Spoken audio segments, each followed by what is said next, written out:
All right. So let's get started with the Clear Autism Diagnostic Evaluation Partner Provider Training. Um, so I wanted to start with this quote because I think, as providers who work with children with autism and with other disabilities, sometimes we really have to go above and beyond, just kind of our day to day to get these kids the help they need. So I just really admire everyone who's wanting to learn more about the system and different ways to help kids, teens, adults on the spectrum and with other disabilities. So good old Mr. Rogers, right? We live in a world in which we need to share responsibility. It's easy to say it's not my child, not my community, not my world, not my problem. Then there are those who see the need and respond. Those people are my heroes. So just to appreciate you being here. So we'll start there. Just to show you, so this is our team. So Dr. Willard, Marcy, and this is our team. We have some research psychologists, school psychologists, software designers, and we came together, Dr. Willard and I, years ago to create a model. We were working on a textbook with a couple of other great psychologists, and we all kind of sat down and thought about what's the framework that we really use when we evaluate, and then we were able to kind of look at these symptoms too and determine how these symptoms relate to autism. And so we kind of developed training modules from there. So we trained psychologists and other clinicians on how to work with kids with autism. And this was the foundation for developing CADE. So as a partner provider, as I was mentioning before, you'll have access to all these slide decks. You'll have lots of documents like sample reports, emails to send to caregivers, step-by-step guide of how to complete our measure, introductions that you can give to parents. So you get all kinds of documents and things like that, as well as access to the URL and a username and password. So just like a little preview of what the system looks like, and Marcy may have shown you some of these pieces when you met before, but this is an entry screen for a clinician, and it just shows the way that we can look at information provided by a partner provider like you guys, by caregivers, by raters that might be a school psychologist. Yesterday I had a vice principal fill this out for me. A psychiatrist did one last week. So you can look at all of these inputs all together, which we think is super cool.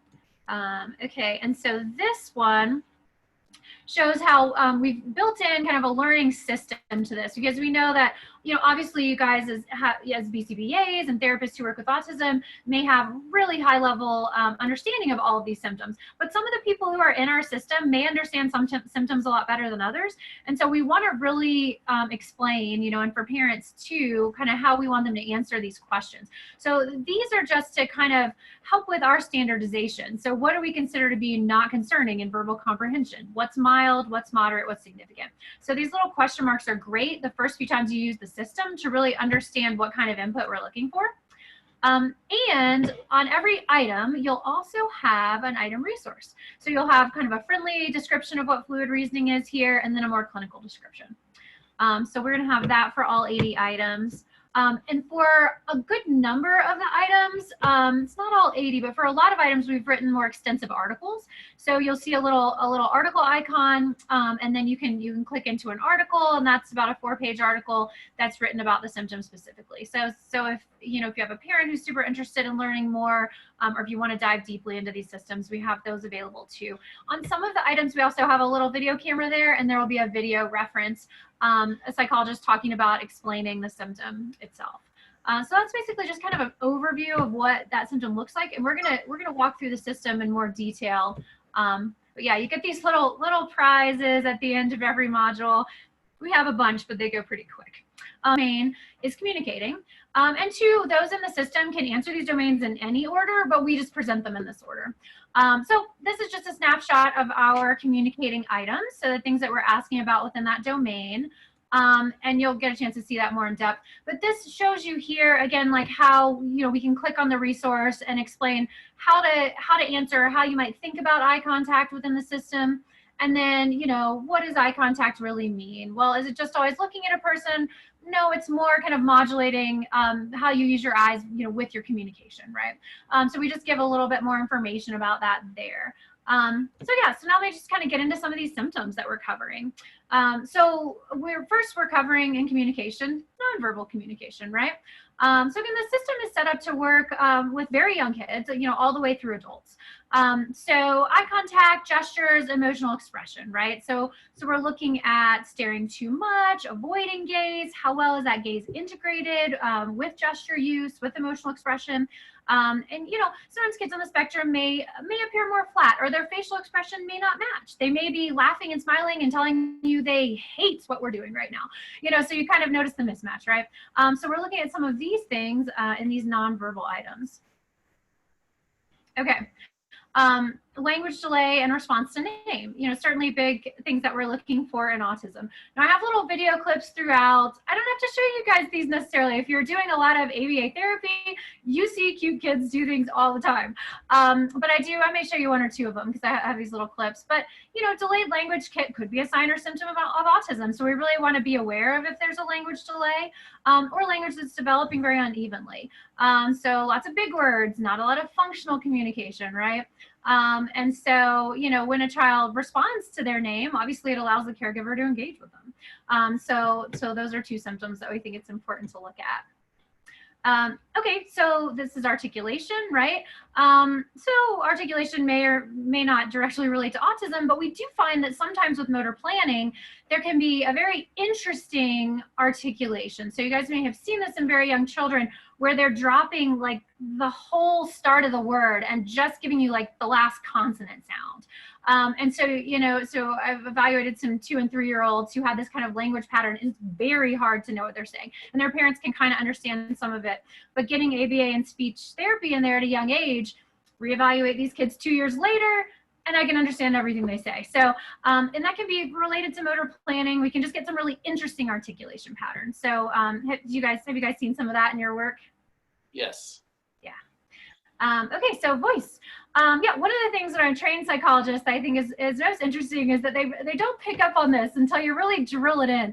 So certainly it's not, alone, representative of autism, and it's not in some cases necessarily something that you're trying to change at all. But when we think about voice, we're thinking about too quiet, too loud. Is there this robotic or monotone sort of sound? Does the child sound like they're speaking in a totally foreign accent? So you can see some really interesting things with voice and prosody that are perhaps noteworthy. And so I think with a lot of my trainees, they kind of miss it or don't pick up on it. And thinking about in therapy, I've worked with a lot of teenagers and adults on let's kind of modulate our tone. It's more like, okay, are we speaking too loudly for this setting or too softly for this setting? Do I have to turn off my AC in order to hear you? Or maybe, my coworker 3 doors down can hear our entire therapy session, right? So we do sometimes work on some of those pieces.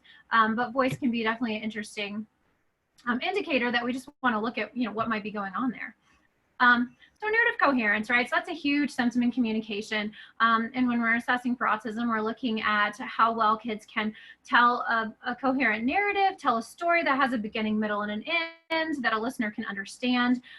It's not too much detail. It's not too little detail. I'll show you a quick example here.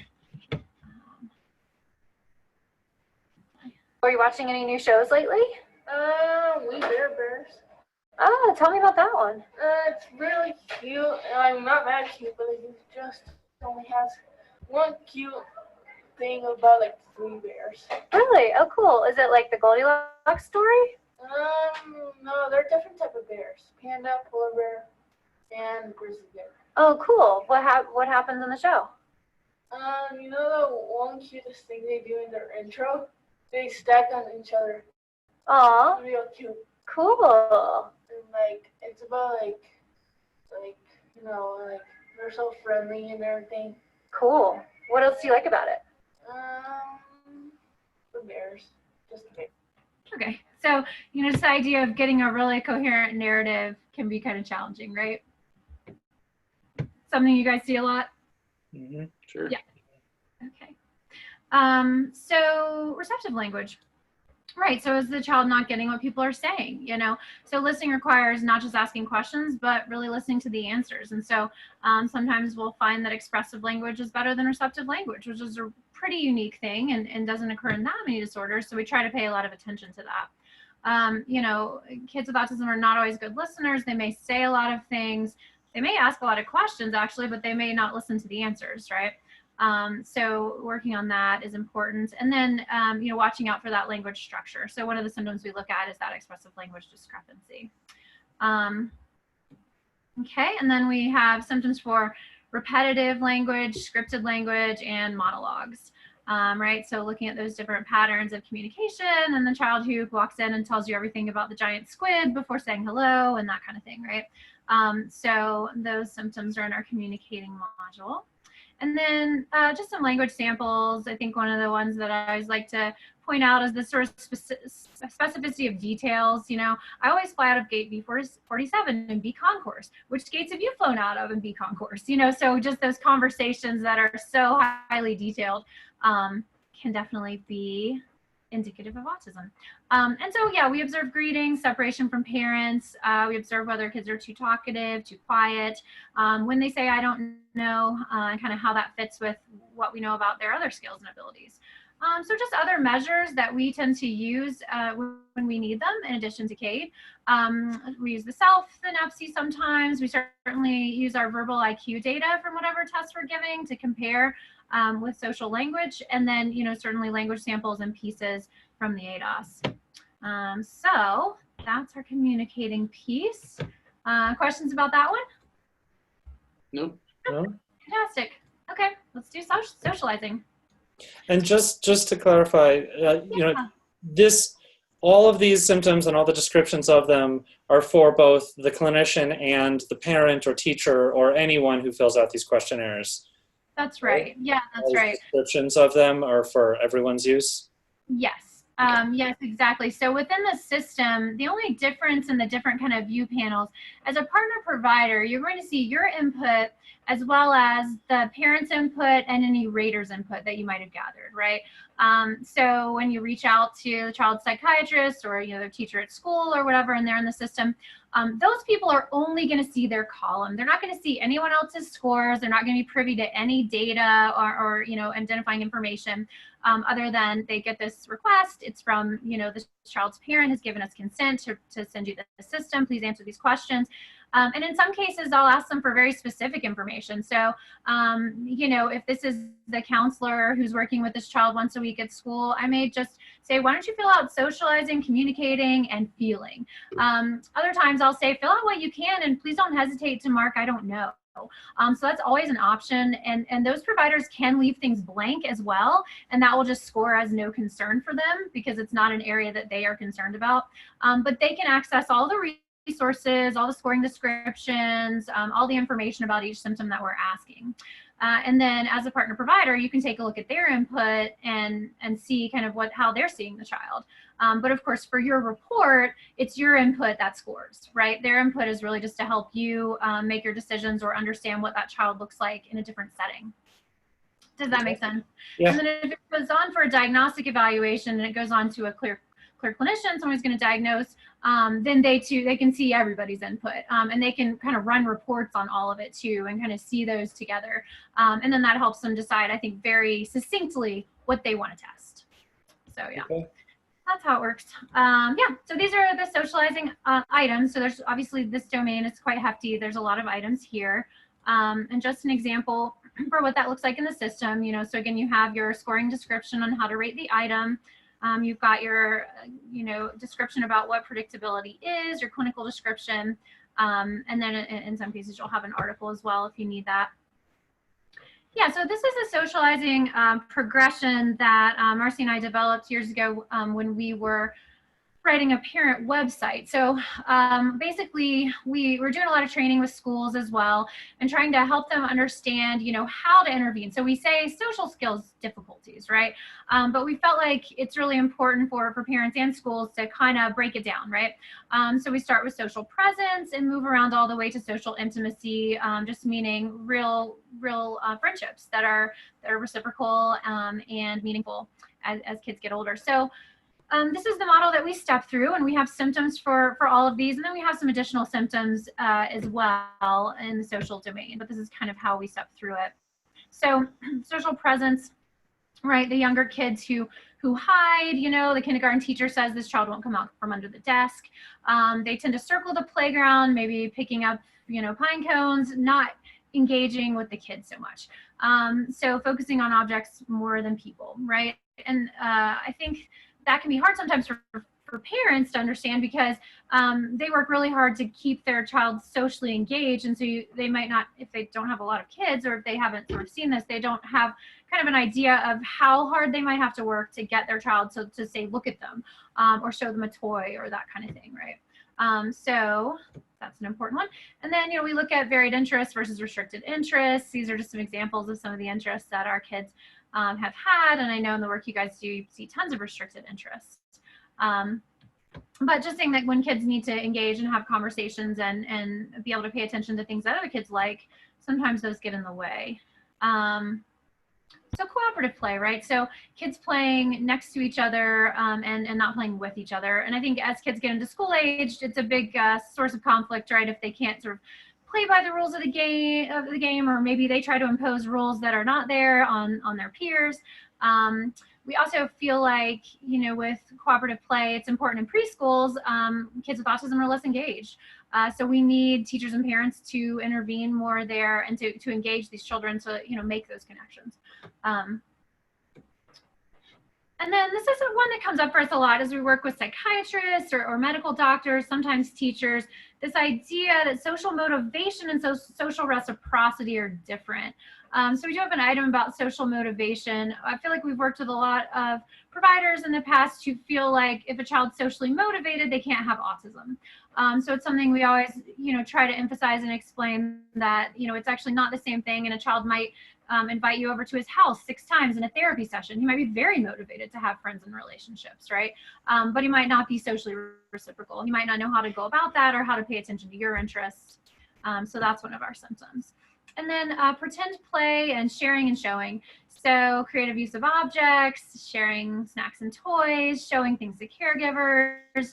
And yeah, sometimes with pretend play, if a kiddo plays with toys, you know, then again, their parents might think that's totally okay, but they might be very kind of literal and concrete in their use of objects and that sort of thing. So we try to look at that. Yeah, and then interaction, right? As we're just getting a bit older, and sharing, showing, playing by the rules, those kinds of things. These all kind of develop together, but you know, we think of it as kind of a progression, because I think we can pinpoint sometimes where the deficit area is, and then give more direct strategies, right, on how to address that. So shared enjoyment, right? So laughing, smiling, making eye contact. So not just being excited about a topic or about certain toys, but being excited about the interaction. So that's such a big deal, and can be a little dicey to, you know, for somebody who's unfamiliar to really see what that is. But we think that's obviously super important. Conversations, right? Back and forth. How many exchanges? You know, how are we listening? Are we dropping bids? Are we off topic? Show you this little guy is very sweet. He volunteered, you know, family signed disclosures for him to come back. He had done an evaluation with Marcy and I, and he wanted to be a part of this presentation we're putting together. And so he just really adores us. And here he is trying to have a conversation with me. Out and see the sights, basically. Yeah, no, that's cool. Do you ever ski in the winter? Yes. Oh, tell me about that. Usually, I'm not that good at skiing. Yeah, me neither. It's really hard. One time, I was skiing, and this guy came up behind me, and he wasn't very good either, probably worse than me, and he kind of lost control, and it was behind me, and just went wham, and he just went under me, and my legs went in the air, and my bottom hurt a little bit after that. It was a hard hit. Yeah.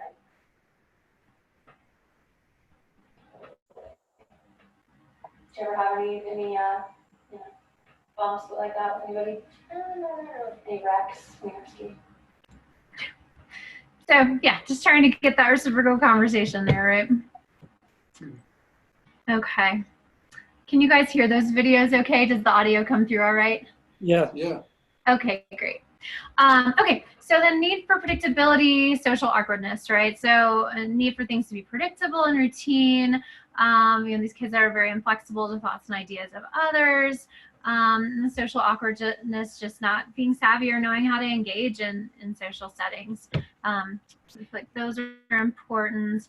And then of course, loads of research on perspective taking and having that theory of mind, understanding what the other person is thinking, and then this sort of empathy piece. So we definitely want to assess that symptom as well as insight. So just, having these bright teenagers who score in the superior range on verbal IQ, and then when we ask them about themselves and their own identity and what they're good at, that's just, they can't answer those questions. They don't know. And then sometimes too related to their own emotions, right? So that can be hard. I had a kid last week tell me, well, I'm just anxious. I'm like, well, what does that feel like? How do you know? What is that for you? And he's like, anxious. So, just like, hey, here's your word. This is what it is. I cannot tell you what it feels like or kind of how I manage it in my body, that kind of thing. And empathy. So, there's the extreme male brain research from Baron Cohen. There's a lot of research on empathizing versus systemizing perspectives, and just that whole idea that the autistic brain tends to be more systemizing. And so the empathizing piece is something we have to teach or work on a little bit more. It doesn't come as automatically. A lot of the kids we work with tell us they like math, they like science, they like things that have answers and that they can sort of test and see. And my husband's an engineer and he works with a ton of people that are clearly on the spectrum. And so that's, just kind of that systemizing brain. Okay, so then intimacy, right? So maintaining those close friendships and relationships, and just having that level of reciprocity. I want to show you this one video is really kind of quiet, so I'm going to show that one, but it's interesting because I'm asking him about friends and he's telling me about all his teachers, and then I'm like, gosh, it seems like you're friends with adults more than maybe the other kids. He's like, oh, no, I'm friends with everyone. And I'm like, okay, tell me more about him. And then he starts telling me about the school psychologist and how he's tried to go back to his middle school because he's friends with all those teachers and they don't really want him to come back. So that's really hard, but he knows that they're his friends. So just that piece of like, what are those reciprocal relationships? And, that's obviously a teenager who got diagnosed quite a bit later, still struggling with some of that. Yeah, so with teens and adults, right, a lot of emotional awareness through interviewing, looking at into their relationships, their goals and plans can be super helpful. And then with the kids, talking about friends and who are their friends and what does that mean, that's super helpful. And then, we tend to utilize the ADOS too. We use open-ended play and observations. For younger kids, we just observe a parent and child playing and interacting in their own space, sometimes through videos or just in our office. And then conversations during some of the cognitive testing, I feel like can be really telling. So how the kids explain things and how they answer questions and the knowledge versus the social skills. So that is basically what we were trying to get at in our socializing domain. Yeah, thoughts or questions about that? I know you guys have a lot of this knowledge. I think my big point here is just to kind of show you the symptoms that we kind of through our research and through our kind of item analysis and item response phase, we've kind of reduced down to what we think is really most salient and most important. So that's kind of how we ended up with these 80 symptoms. So you guys doing okay going through it? Yeah. Okay, fantastic. I'll show you a couple more and then we'll do the core and then we'll jump in. I'll show you a video of kind of the walk through the system as well. So daily living skills, right? So we really have a big focus on that because we feel like adaptive behavior really impacts social functioning and our independent living more than our cognitive ability even does, and those autism symptoms. So like having great adaptive skills can be a huge protective factor. Also, I feel like it's something, just an example of what our items look like there, but it's something that families will come in with as maybe their biggest concern, and maybe they haven't picked up on some of the other areas that there are challenges in, but they've seen the adaptive skills. So, we like to take a good look at those. And the first thing is we look at just sort of broadly maturity. Usually parents are pretty good at telling you about their child's maturity in comparison to peers. So we're just looking at that maturity level. And then manners and greetings, the kids who just come up and start talking to you without ever kind of introducing or saying hello. Or the kids who are like 12 years old, and when you walk out to meet them, they hide under their parent's chair and they won't talk to you for 30 minutes, right? So sometimes the way kids engage in manners and greetings can be super informative. And then the hygiene. So teeth, hair, dressing nicely. I feel like with my teenage clients, it was always such a huge deal. And a lot of the kids were diagnosed later, so diagnosed in middle school, haven't had therapy, come in high school, and it's like just this battle. The child's like, I don't really see why I would bathe more than once a week. It's not a very good use of my time. And the parents like pulling their hair out over it, and the kid's sort of not looking so great amongst peers because he doesn't take a bath. Toilet training stuff, gosh, I feel like for the younger kids, that's a huge thing to bring families in with concerns, right? So there's so many things that can be going on that might impact toilet training. And I know as BCBAs, you guys probably work a lot on issues like this. And that rigidity of just not wanting to make a change, the sensory issues and body cues of maybe not knowing that they need to go. And then sort of that, who cares? Like, what's my motivation to avoid accidents? You know, not feeling that social stigma. I was evaluating 2 different first grade girls at the same time a few years ago, and both of them were having accidents in school. And it was so interesting. One had autism, one did not. You know, they're both there to see about that and as part of a rule out. But the one kid was just felt so socially stigmatized by what was going on, and had a lot of other things, trauma, anxiety related things going on. And then the child who had autism, you know, just kept telling me, well, I mean, I got 5 green stars today because I stayed dry, so I'm going to earn some stickers and some toys, and really did not mind, you know, wetting in the classroom and that kind of thing. So, you know, just kind of seeing some of those differences can be interesting. And then the sleep problems, right? So just huge for all ages in autism, and so many different reasons that we can have those. So, you know, we always want to check and see how sleep is going. The eating, right? I mean, a lot of my adults on the spectrum, you guys might see this too, they don't eat anything. And a lot of times they just kind of forget. And, you know, like, well, when did you last have a meal? And if they live alone, you've got to get a schedule in there because they don't remember to eat. And they tend to be super, super thin, right? And that can just really impact their mental health and a lot of things. And then, of course, you know, for the little ones, kiddos who only eat orange foods, right? I mean, or, you know, your food can't touch, or just that rigidity. So certainly, do you guys cover like eating, feeding therapy in your clinic as well, or no? We do some. Yeah. Fantastic. So, okay. And then gender identity and sexual orientation, you know, so again, working a lot with teens and adults on the spectrum, and looking at the research there, we find that a higher percentage of individuals with ASD do identify as having diverse sexuality. And really, we just want to be able to support those kids and being heard and understood.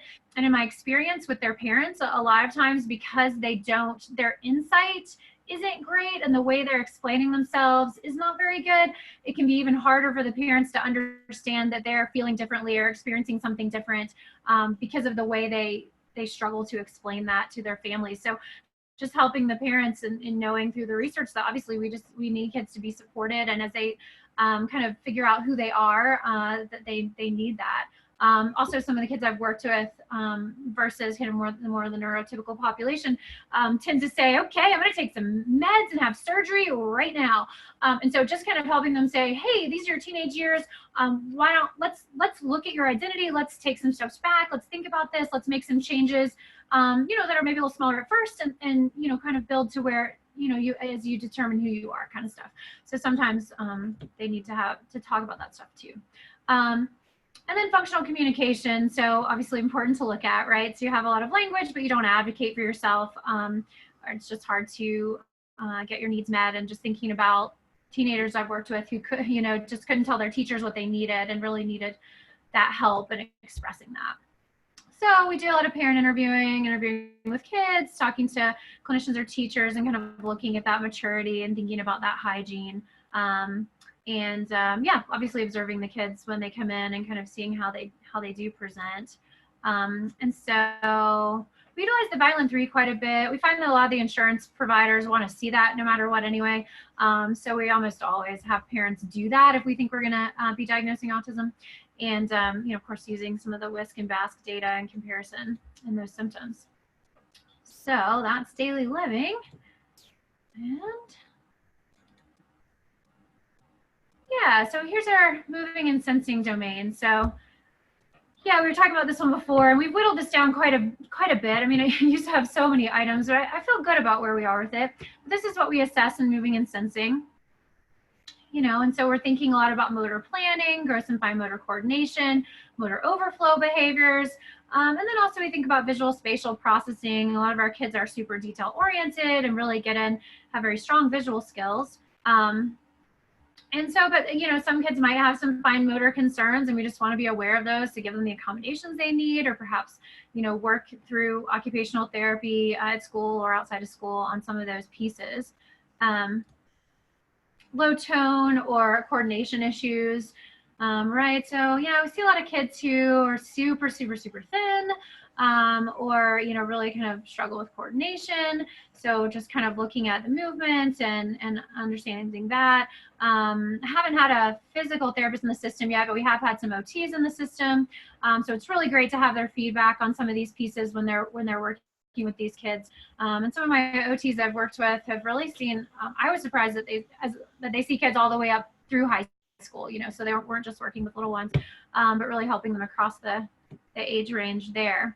So I love the symptoms, central coherence, because thinking about, you know, seeing the forest through the trees, you know, and looking at the way a lot of our kids just notice such fine details, and they'll tell you something about a picture in your office that you've never seen in your life, but yet pulling it together, right? And it kind of fits in with that narrative coherence of like getting the main ideas harder.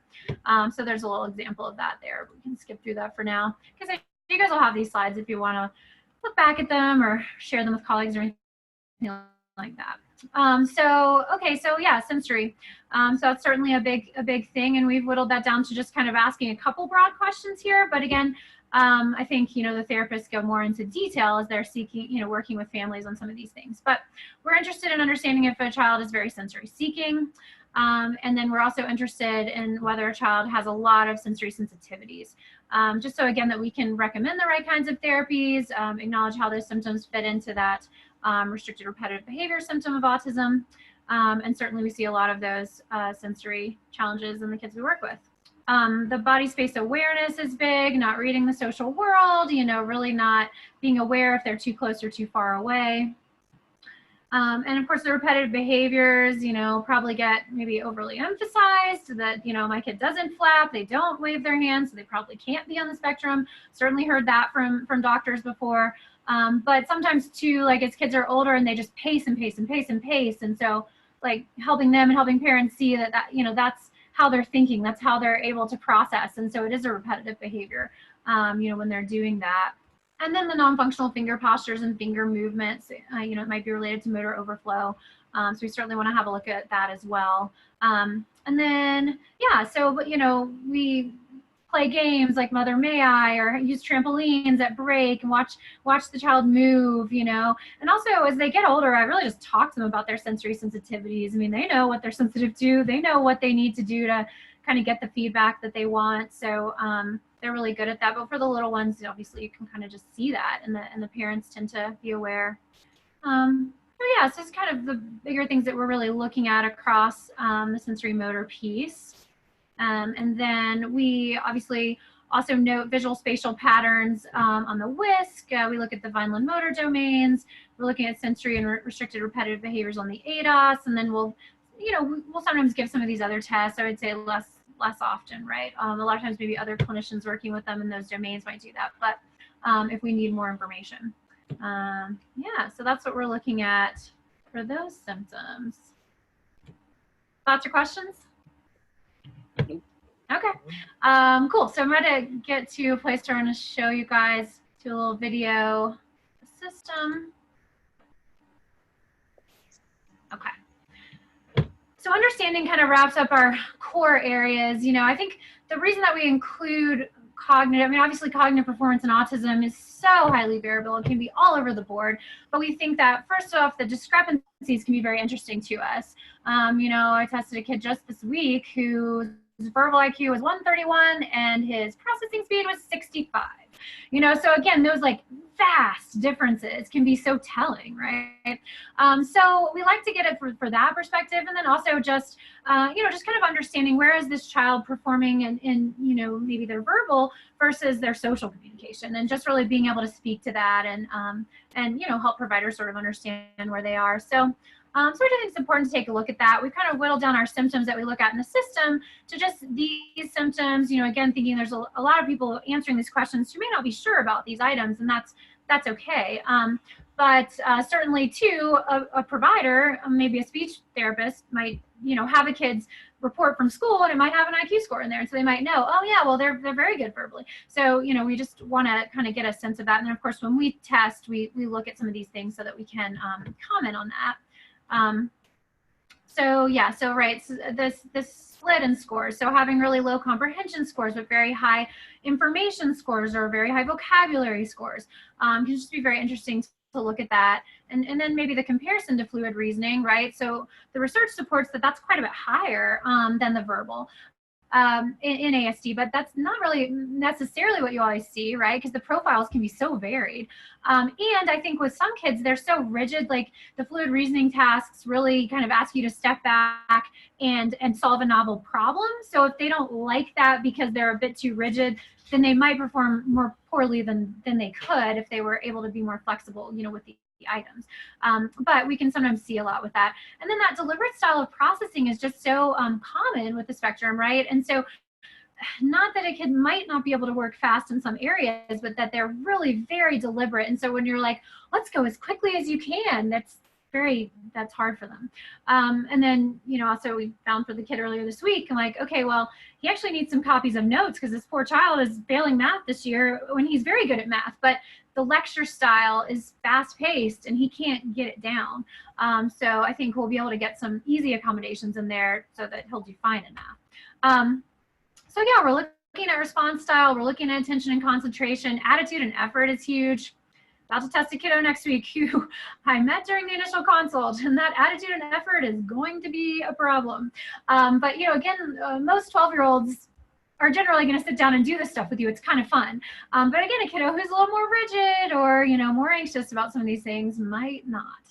Yeah, just thinking about talking with the child and working with them in these cognitive domains versus social domains is important.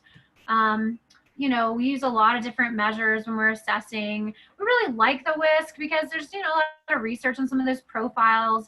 But, we use all kinds of different tests, and I know the clinicians we've worked with use all kinds of different measures, and that's great. I won't go in depth into these slides, but I just wanted to, they're in here, just kind of what are these, higher IQ, so gifted kids without autism versus gifted kids with autism versus an intellectual disability without and with autism, just some of those characteristics, because a lot of times, parents of a gifted child might come in specifically and say, well, how do you differentiate that? And so, we kind of created that little spreadsheet there. So yeah, I'm going to actually pull this off my computers. I think the clarity is a little bit better, but this is just going to walk you through the system, right? Through the login process and what you're looking at. And then after that, we'll take some time too for you guys to ask me any questions about the system, because I want to just kind of give you this is about a 7 or 8 minute overview of it. Do you have questions about those slides to date, or those all look okay, those symptom slides? Okay, great. That's good, yeah. Okay, great. So let me just jump into this. Can you guys see that? Yes. Yeah. Partner provider training with Clear Child Psychology. Thanks for being interested in becoming a partner provider. I want to show you how to use CADE. So here we've logged into the CADE URL, and I'm going to go ahead and enter test case. This is a speech language pathologist.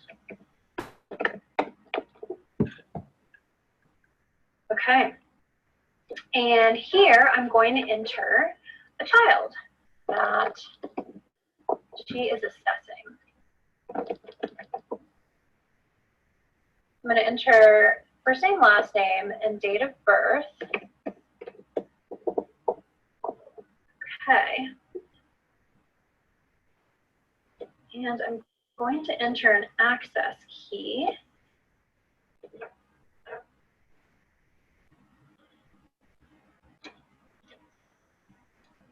that allows her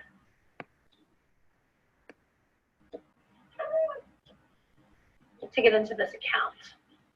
Now, as a partner provider, when you are creating your own assessments, you won't need an access key. You'll just need the first name, last name, and date of birth, and the access key will then be created. You'll want to copy it once you have it, because that's how other raters are going to get into the system. You're going to actually share this key with them. Okay, so you'll see that I've entered a 2-year-old into the system. So down here, it indicates that he's under 3, which impacts the questions that show up within the assessment. There are other conditions here that I can look at if he has some other things going on as well. All right, so here I'm entering this assessment as the partner provider.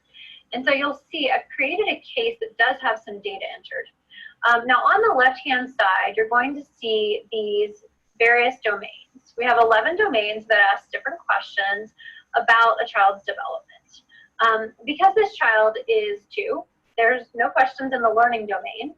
Those questions relate to things learned in school, and he's a bit young for that. But you'll see there's a number of questions here in the communicating domain. And what you want to do when you look at an area for assessment is to read an item. Struggles to use eye contact to communicate, too intense or avoiding. When you click on the question mark, you're going to get more information. So we recommend that as you're using the system for the first number of times and familiarizing yourself with how to answer the questions, you reference these regularly to make sure your answers fit generally within our schema for how to respond to these items. So we're looking to see here, does this child, Sammy, make good eye contact? Does he tend to glance in frequently? Does he quite often look away? Does he almost never look at you? So these will help you answer the questions. So here you're going to pull down and you can select your answer based on what you think for this child that you're working with. Now sometimes it's going to be super helpful to have parent input on some of these items, as well as input from other clinicians, perhaps an occupational therapist, a school psychologist, a preschool teacher. So that's why we have these other inputs here. And so when I showed you the key, I'll come back and show you this key here that we use to enter Sammy's assessment.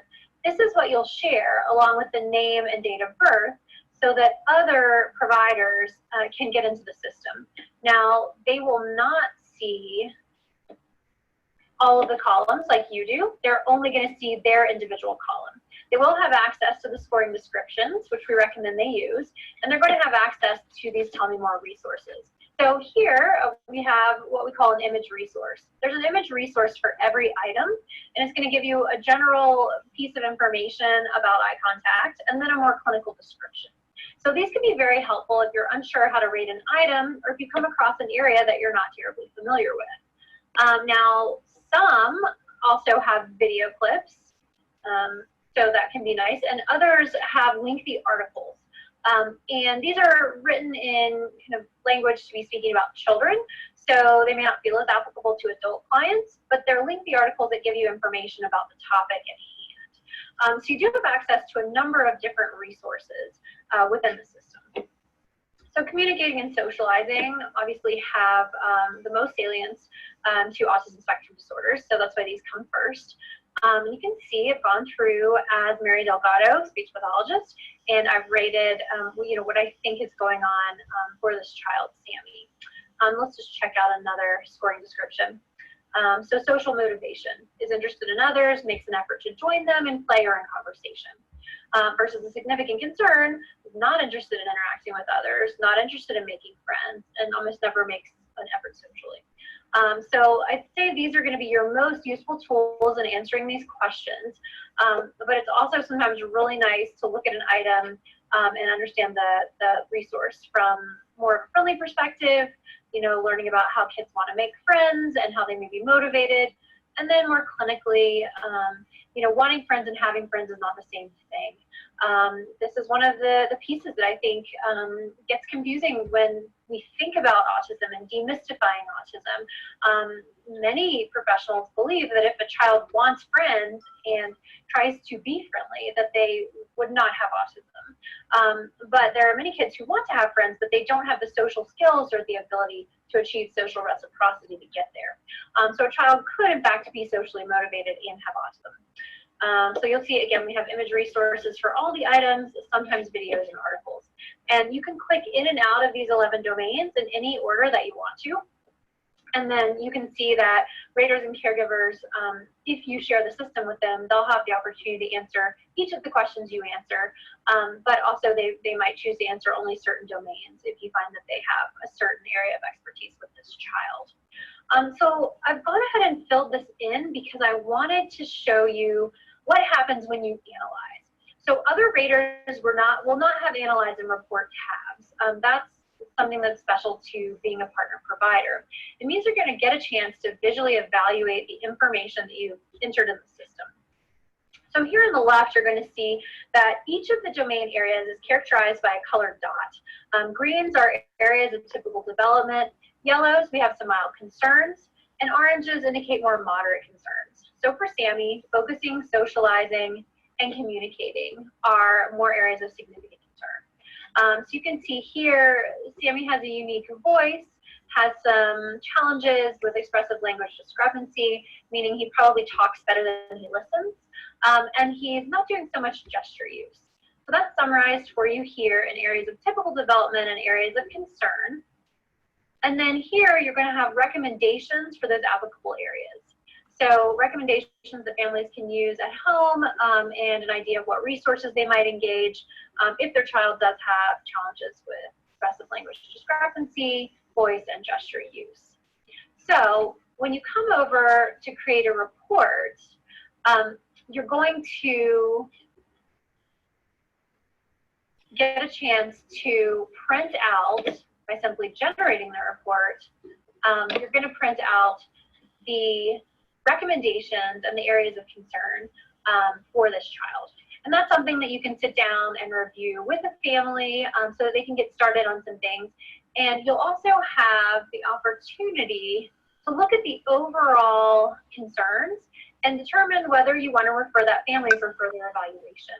So in this case, we have 9 flagged concerns, and the clear concern level is mild. So while this child is not maybe struggling significantly across domains, there are 9 areas that are consistent with autism, and this child does have difficulties in those areas. So you may decide as a clinician to talk with the parents about pursuing an evaluation to gather more information. So this is how you'll be able to use CADE to get recommendations and analysis for the clients you work with. Now, if you simply click back in the top left corner, you're going to return to your main page, and you can enter a different client, or you can choose to just log out.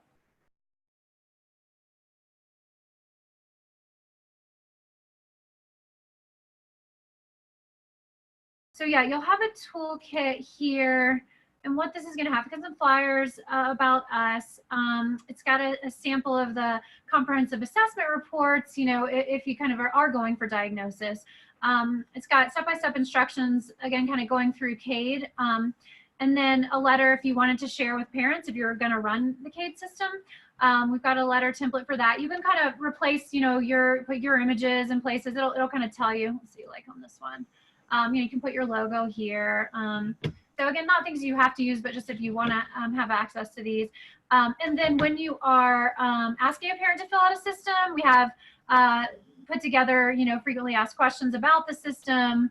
You know, how do they kind of go in and use it? And then, you know, you'll put there whatever you're going to have them enter, the pseudonym or whatever it is, the date of birth, and then the access key. So you'll have all of those. And then if you want to send to additional raters, there's letters for that. And then here, so for that case, so this was a case without a ton of flagged concerns, but this is what the flag report kind of looks like. So it tells you what areas there were concerns. It gives you kind of a, okay, we had some communicating, socializing areas that were coming up with greatest concerns. and then it comes down here after the signature and gives the recommendations. So again, like I was telling you before, our system, we did the validation study on the measure, right? We built an algorithm that feeds into autism diagnosis. So you're seeing some things that are maybe more bolded and other things that are not bolded. So those are like the more autism specific symptoms, while others are associated with autism, but maybe don't impact the diagnostic piece of it. Like you're saying, some of that's maybe not as relevant because if you're using it for progress monitoring, then, you're not trying to diagnose, but it'll give you anyways all the recommendations that came out from the input you put in, so that if you want to share those with families, you can. So that's what that looks like, and that's where I'm saying you could just find replace the name in that document once you get it in your system. So yeah, so questions about any of that? I'm wondering if you have any partner providers who are able to bill insurance or Medicaid for the time that it takes to do the assessments. So I'm trying, no one has talked to me about that or not. So I know that we've talked about that it's a standardized measure. I've had some of our partner providers talk about whether they can submit that to insurance, and they are. So it's a relatively new system from the standpoint of we've only had partner providers in here for a couple months. So I'm not sure. I haven't gotten feedback on how that's going. Like I said, I will share our research paper on how the measure was developed in case insurance asks for more information, being that we're a newer measure. But I don't see why you wouldn't be able to. If there's a code to bill for a progress monitoring assessment, I guess it just depends on the insurance company if they mandate a specific measure for that, or if you can use what you want to get there, right? I mean, for my psych billing codes, there were certain insurances that might specify, I want this tool and I'm not going to reimburse anything but this tool. And there were others that just said, okay, generally you have 8 hours for this procedure, and they didn't care what I did. So I think it just depends. Okay. Yeah. You wouldn't be billable like specifically for doing it, but if you were doing billing for evaluation, you could do this and bill for the evaluation. Mm-hmm. Okay. Bill for just sending somebody a link to an assessment. Right. No, I figured there's some way to. But not us though. Oh, okay. I mean, not under behavior billing codes. Okay. For sure. Okay. Right. There's only 3. Okay. Yeah. Well, 4, behavior identification assessment, which is just, a chunk, they can, whatever you do, you just bill for doing the assessment, and you have the lead and the RBT, and then you have reassessment. I mean, you could do it and bill, but not specific. You know what I mean? It would, whatever you think is part of your assessment would be included. Oh, I see. It wouldn't be specifically. Right. Question. Okay. Yeah, I'm definitely interested, and I'll let you know as I get feedback from others and how that process, works for them. But also, I'm interested if, how it goes for you guys. I'd love any, feedback on how this is working, or, yeah, I mean, just because, like I said, it is kind of newer. It's in pilot program now, so I'm always interested to know, how those things are going for you guys. Okay, so I'm gonna come back. So you'll have that, and you'll also get. This folder I'll share with you as well. So this has all these slides. So if you want to go back and look at some of the cognitive profiles or some of the things that I'm kind of glossing through, you can. And then it's got that video that I just showed you, and then also a video introduction that kind of shows the parent system. So that way you'd have that as well. Okay. Okay, so let's scoot through some of these other symptoms that are kind of more of our supporting symptoms. And again, let me know if you have questions. Okay, so these are definitely shorter domains, right? So we have fewer questions in these domains. And so for the learning domain, we're just really getting a broad screen on whether there's some learning challenges, right? But with basic reading, we know that often it's a strength for kids on the spectrum, right? It's this algorithm to be decoded, it's pretty straightforward. Now, there's certainly lots of kids who might also have a learning disability in addition to having autism, and they might struggle with reading. But we definitely see with autism that there's more challenges with reading comprehension, right? So this pattern of reading well, but not necessarily comprehending, relating to that, focusing on the details, missing out on the big picture. And then there's this a lot of great research from Marcel Joost on functional underconnectivity, looking at what's happening in the brain when kids are doing reading comprehension tasks. And some links here, but basically we get a lot more connectivity between brain regions in our control group. And so one of the ways he's sort of explaining some of this, versus we're getting brain activity in the kids with autism, but they don't make the connections as much. So like a kid in the control group, when they're thinking about a passage that's relating to the word hug, they're like picturing a hug, between a friend or a family member. And the child with autism tends to be more giving a functional definition of the word. What is this? Like not connecting it within their brain to like other parts of their brain that might help them to get a better read on the comprehension, right? So his research has shown that they do reading comprehension intervention, and they can expand some of this in the kids with autism. So it's pretty interesting stuff. But yeah, it just kind of looks a little bit different in how that gets processed. And then the writing piece, right? So there can be different challenges that impact writing, like recalling personal experiences. We'll have kids who just want to write about the Titanic every time they're doing a writing assignment, and that's not always necessarily what the teacher wants. But providing enough emotion in stories or providing adequate sequence. Sometimes there's just rigidity around editing it and just making, working on your workflow. So it can be a lot of writing things going on. And then the math, so kids are often hesitant to show their work, but they tend to maybe sometimes see math and do better in math. Certainly not every child, but a lot of kids on the spectrum do. And then well, certainly working memory can impact like multiplication tables and sort of acquiring new math knowledge. But we always like to kind of get a read on that. And then our memory symptoms here. So again, we're only just kind of looking at a few areas. But one thing that we found is that sometimes kids with autism have an amazing memory for details, kind of fits with the profile. And so sometimes that long-term memory can be pretty strong in some ways, or they might have certain areas that things they remember really well and other things they don't remember. And we kind of get more specifically into faces and names, knowing that, it can be really remarkable that sometimes out of context, so like seeing a classmate in the grocery store or something, and then they can't kind of connect that. So sometimes the faces and names, also just the places on the face that kids with autism are paying more attention to. You might get the kids who are so notice if you're wearing glasses or not, but might not notice if you dye your hair or something. And then memory for names there, oh, I have lots of friends, I don't know their names, or gosh, I haven't seen them in a couple weeks, it's summer, I don't remember any of their names. Certainly lots of kids do just fine with this, but it's definitely something we can practice and intervene on to help them be more comfortable in the classroom in those situations. And then the memory for learning, we find kids with autism are less likely to really engage if they don't like the subject. So they might really tune out in certain areas. And so, just kind of wanting to know, can they remember what they learned in school? And then working memory. So because we have such a high comorbidity with ADHD, right? So like 60% approximately kids with autism will also have significant ADHD symptoms. So we're looking at that's kind of a confound, right? So working memory can definitely be a problem, or it could be really good, kind of depending on the kid's individual profile. And so, yeah, really checking in about how the kid does at school, being aware of these verbal latencies or kind of memory issues, or, whether they can talk about friends and, talk about who's in their class.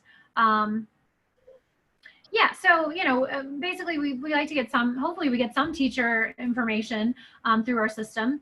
And, a lot of times the school can do the full learning piece, which can be helpful. I mean, it sort of depends on the school team you're working with, but that can be really helpful. So yeah, and we're looking at what the preference is for the kids, if reading comprehension is an issue, what kinds of issues they have there.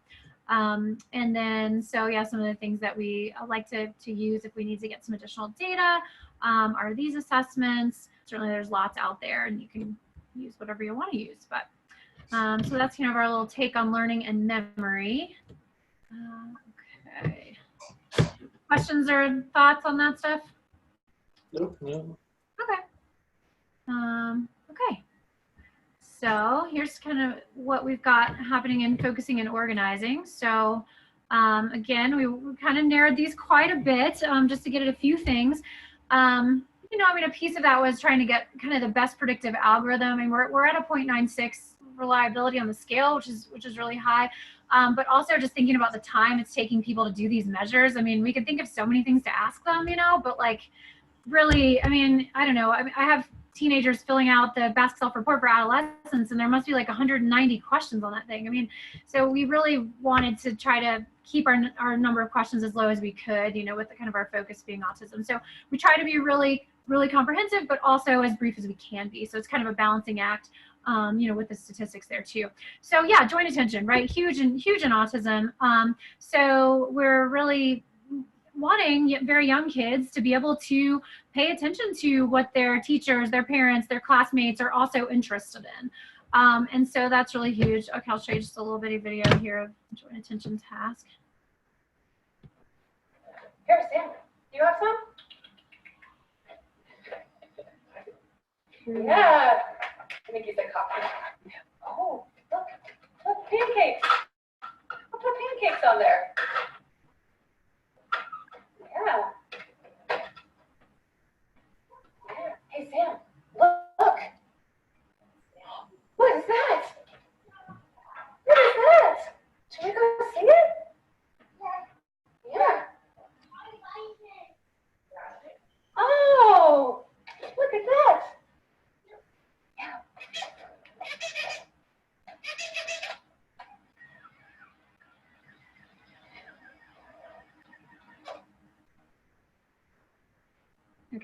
So yeah, you know, just it can be really helpful in developing social learning if you have good joint attention.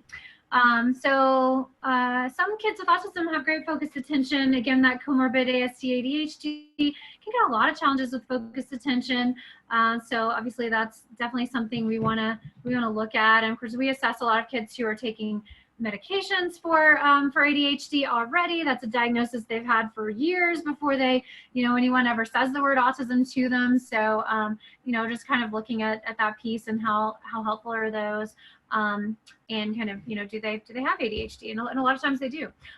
Okay, so hyperactivity, obviously there's some high comorbidity there, the constant movement, and can, you know, certainly co-occur with joint attention problems. If you can't sit still, sometimes it's hard to pay attention to what other people are doing or trying to get you to look at. And then the internal focus, which of course can be a lot of times this is going on and it really impacts schoolwork, right? Just being in your own head, and a kid on the spectrum might be thinking about the Titanic or the giant squid or the book they're reading at home or the new video game they're designing, and it's really hard to get out of their head. And so when they're very internally distracted, right, shifting attention becomes such a challenge. And so we see a lot of shifting problems, which is certainly huge in autism, right? So coming into organizing, and we have a few things we're looking at here. And so we've got initiating, obviously that can be very hard for ADHD. So it can also be hard in autism. You know, challenges with planning, so trying to scaffold and use visual schedules and timelines and you know, kind of get kids input on how to do these things, but they just need a lot of support there. So we like to get, and usually we can get great feedback from these school folks on how well a kid does these things. And so, yeah, the International Meeting for Autism Research 2016, one of the big things they emphasized there was that SHIFT was this huge skill deficit, you know, obviously, just being able to shift from that internal distractibility and to be flexible, intolerance for uncertainty, some research showing that that's really much more genetic, which makes sense.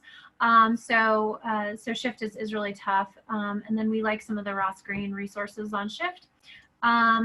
And then organization, you know, again, getting the kids to kind of play in on a gradual release strategy for new techniques, because they can be really rigid or, you know, really not interested in the way that you want them to organize. And so, you know, getting that teacher, clinician, and parent input, generally they do see a lot of these challenges in the kids that they're working with. And then observing the child, obviously, when you're spending time with them. And in our clinical assessments, we typically spend about 2 hours with the kids, so we, you know, get a chance to see some of this stuff when we get to that point. But obviously, partner providers, you guys spend loads more time with them. So yeah, just some differential diagnosis kind of stuff on the ADHD versus ADHD with autism, some things that we find in the research and whatnot. And then some of the measures that we are utilizing when we want a little more information there in some of those areas. That's that one. Thoughts or questions or comments there? I know you guys do a load of work on focus and shift and that kind of stuff in your practice. We do neurofeedback as well. The treatment for ADHD. So Fantastic. we look at that as well for some of our other kids. Yeah. No, that's great. So yeah, certainly lots of fantastic information about those kinds of skills in kids. Okay, yeah, let's have a look at feeling and behaving. Then we'll be kind of through our deck here. So another one that, so this is my area, right? I've done years and years of therapy, mainly with teenagers with autism and, you know, in addition to the assessment stuff. And so I love the feeling stuff, and I think it gets missed a lot. And I think, or sometimes it's misidentified, you know, and a girl with autism is identified her whole life as just having anxiety. And so, you know, we had like 20 feeling symptoms. And so we did like bring that down a bit. We still have a lot, but we were able to bring that down to some that we feel like are more core to look at. And sort of, so thinking, when I think about feeling, we're thinking about the differential diagnosis, as well as, you know, what are these pieces that are just part of autism? And so when we think about perseveration and emotion regulation, sometimes they might be confused for other things, but those are just huge in autism, right? I mean, both are requiring shift and flexibility. And so this tendency to obsess over something, to get stuck over something, right? You know, that can be cognitive distortion like. I mean, that can look like depression and anxiety. It can be depression and anxiety, but, you know, definitely kids with autism perseverate. A lot of times you'll see, obviously, that they get more stuck on an interest or an idea, and sometimes it's less a feeling, but, you know, it can be hard. And I've got some slides in here, I think, about teasing some of this stuff out. And then emotion regulation. I mean, I've had parents come to me with their 4-year-old, like, okay, this kid's got bipolar, and it's not. It's an emotion regulation problem. They have autism, you know, but sometimes it just looks like, what in the world has set this child off? Yeah, I was just talking to a dad yesterday about a 12-year-old, and he was just saying, oh my gosh, we're totally fine. And just out of the blue, all of a sudden, it is 0 to 60. He is screaming at the top of his lungs and throwing things. You know, it's just like, you know, and there's a kid who should have had ABA at least 10 years ago. But yeah, so, you know, managing those strong feelings and emotions, right? So those are obviously big here. And that's just repeating that. Okay, so perseverating is one of our symptoms. We do find, interestingly, that sometimes when we get a referral, like that will have been confused with a delusion because the child's so stuck on a topic. So we kind of have to tease some of that out sometimes. And certainly, obviously, ABA can be great when kids are very perseverative. You know, and same deal with emotion regulation. We're thinking about emotional awareness, temper tantrums, the perspective taking, the flexibility. And then we do look at cognitive distortions. So we're looking at that really concrete, literal perspective, black and white thinking, and trying to think about whether is this autism, is it anxiety or depression, or, you know, maybe both things are going on. So to note there, between 69 and 79% of individuals with autism are going to experience at least one additional mental health condition during their lifetime. So pretty high numbers there. And then, you know, with depression, a lot of times with autism, you've got this, I don't fit in, people are mean to me, I just feel nothing at all. My parents tell me I'm depressed, you know, like, well, what does that mean to you? I don't know what that means. You know, you get a lot of those responses. But of the mood and anxiety disorders, you know, when we're looking at the lifetime prevalence, depression is the highest comorbid diagnosis. And so that lifetime consultation rate is 50% of people actually seeking support for that. And then with generalized anxiety, more with kids, right, probably. So the anxiety disorders in kids, prevalence rates between 42 and 55%. And so, you know, there's a lot of things that you've got to sort of tease out, because anxious kids are perfectionists, they might be rigid, they might be bossy, they definitely worry. And so, but with GAD, the individuals are going to have social reciprocity. So you may have to like be with them for a while to get past some of their anxiety to see if they're socially reciprocal or not. And I think a lot of when families have come to me and said, okay, nobody can tell me what's going on with my child, and thinking about these really anxious kids who also have underlying behavior disorders because they, you know, haven't been treated, and you know, generally they're 6 to 15 or something, and they don't talk to you for like 30 minutes. I mean, you have to be so patient to like get to a place where they'll talk to you, and then you can tell, are they socially reciprocal or are they not? You know, and you've got the one kid who's just gonna like tell you everything about every zoo animal, and you're like, okay, I see what's happening here. And it's interesting because then I feel like after that, then they're like, oh my gosh, you're somebody I can talk to about the zoo. And then the parents are like, oh my gosh, my child adores you. They can't wait to come back to your office, you know? And so then you can kind of get more information. But a lot of these kids in testing situations or in the past, you know, they just put up this brick wall because they just shut down, and you've got to get past the shutdown to figure out what's underneath it. But anyways, obviously you can have a lot of comorbidity there, which certainly makes it harder. And then the phobias, right? Just a much higher rate. So, you know, we just have a higher rate. I guess there's a lot of different opinions in the studies there. But certainly you guys probably see a lot of phobias, right? I mean, if you're doing some ABA treatment, bees, toilets, fire drills, right? Right. We don't use that term very often, but Phobia, okay. Behaviors, yeah. Sure, okay, yeah. Yeah. Okay, so yeah, maybe it's more of a psych term, but you can kind of get it, what we're looking at, right? Yep. Yeah, for sure. Yeah, yeah. So, okay, so yeah, and then there's just some pieces in here if you want to look at it at some point, kind of looking at the differences in males and females on the spectrum, because sometimes with the girls on the spectrum, they, you know, that anxiety is kind of what's noted. So yeah, just some things in there. And then this is social anxiety. So, you know, we obviously only diagnose that if ASD is not present, but, you know, the research would show about 29% of kids with autism do have social anxiety, so certainly not all of them do. You know, and then the delusions and magical thinking. So, you know, so it can come back to the perseverations a little bit, but trying to understand, you know, do they live in this fantasy world, or do they use language from maybe a movie or TV show to help them convey what they're experiencing? So really trying to kind of look at that and understand that. And so definitely see a mix of those things. There are definitely some adolescents and adults on the spectrum who have pretty interesting views about sort of who they are and what's real that you kind of need to delve into and understand. But I think a lot of times the kids that we're working with find language in a favorite movie or a favorite book or you know, a show or something that helps them explain what they're feeling. So sometimes that can confuse you know, teachers or parents as to what that means. And then we ask about self-injury too, you know, from either repetitive behaviors or something like scratching, biting, cutting, that kind of stuff. So those are the symptoms that we're looking for there. Just a little bit on kind of how we talk with the families about those. And, you know, we're just looking at that mood and participation level. I feel like a lot of times when we're kind of seeing a lot of those symptoms that could be either, we find, you know, with warm up into like areas of interest, or maybe with cognitive testing when it's very concrete, we get a really different emotional presentation versus when I'm saying, hey, let's make up a story, let's play with toys, let's, you know, doing these things that are more socially demanding, you know, maybe we see more challenges there.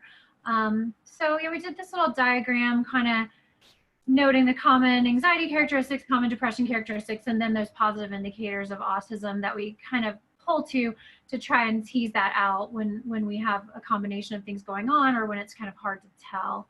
Or maybe a child's been diagnosed for a lot of years with say depression, but you know, maybe there's other things going on too. And so yeah, just some other things that we tend to go to when we are assessing those things. So yeah, so that's what we're looking for in feeling. Thoughts or questions on any of that? Nope. Good. Great. Okay, and then here's what we've got for behaving. So again, just kind of a few things that we're sampling here, but some obviously very related to autism that do kind of log on that algorithm that we've developed. So we look at these things here. And yeah, so kids can be rigid and bossy. Sometimes, you know, we get this report, okay, I'm here because my child lies all the time. And you might find that it's really just poor perspective taking and not so much this sort of concerted lying. We find through the research that kids are not more likely to break the law. They're more often victims. We do see some increase of like reactive aggression and things like that.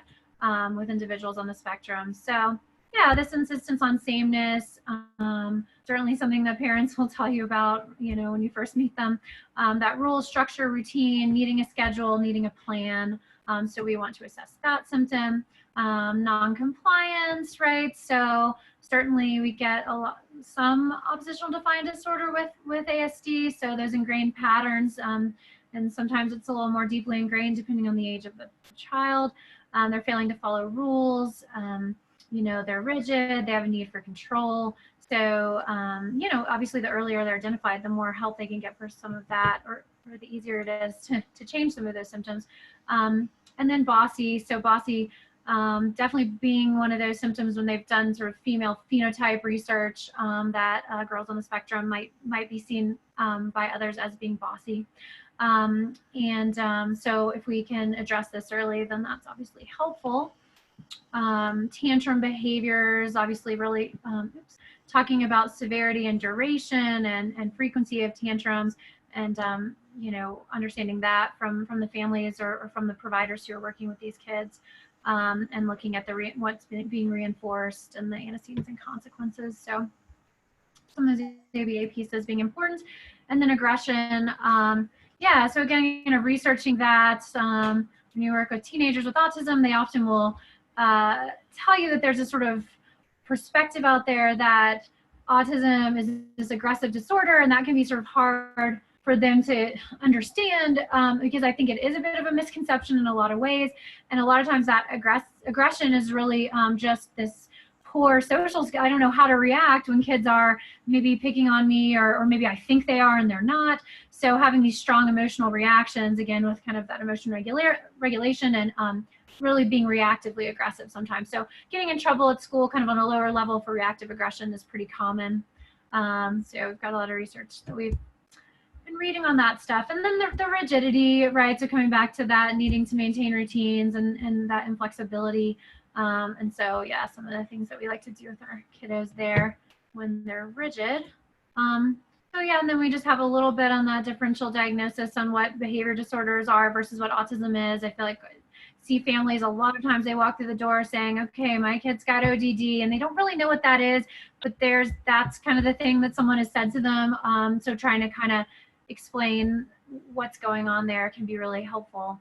And then this slide sort of talks about comorbid diagnosis there. And then we just talk a little bit about, what we're looking for in the family stressors, family system, history of trauma, looking at parenting style, and then looking at the kids who are savvy and lie really well tend not to be on the spectrum. So kind of looking for some of that. And sometimes people misinterpret these kids. My gosh, sometimes just because of maybe their nonverbal communication, and they look really angry all the time. And the teacher's like, what a defiant kid. And they just, they don't communicate that well. So so we'll do some Conners scales or Basque scales sometimes if we feel like we want some additional insight, because obviously that is a really pared down, group of symptoms there. But again, we feel like it's, feeding in really nicely to help us determine whether, autism is present and what kinds of things we might want to focus treatment on. So that's the behavior deck. So so those are the areas that you're going to see on CADE that we're going to be, asking questions about and monitoring